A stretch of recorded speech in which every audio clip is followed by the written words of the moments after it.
It's cleaning time. I got some dual cleaning action taking place here on my first floor. This is the Yeti Cube. This is the Roomba Braava Mop. Both of them great devices. The main difference between the two of them is price. This one's about twice as much, but this one does have a dual feature. It cleans and mops. This is just a mopping robot. So this guy can do some cleaning, and then this guy comes back and does the mopping. Let me show you the bottom of these. But you can see that the mop is kind of just a tertiary portion. It only takes up about a fourth of the device. This does take up about half. So it's a little bit smaller. This mop is a little bit more of a robust mop. There's a lot more material that's built into it. I got a dog here that's wanting to get in on this video. Do not need that. She does not have any thing to add.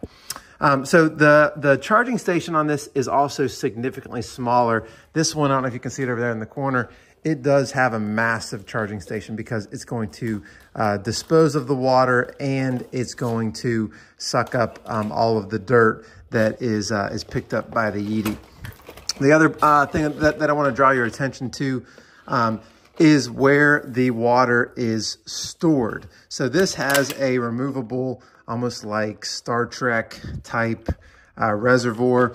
I put water and then I put a little bit of solution in there.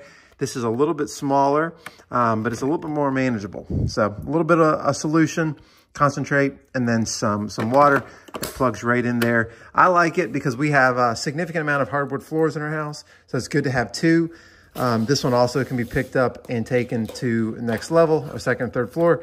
This one is going to stay on this floor, and it's going to come behind and do the dirty work. Make sure our floors are nice and clean. That's the review. That's a side-by-side comparison on these two great products.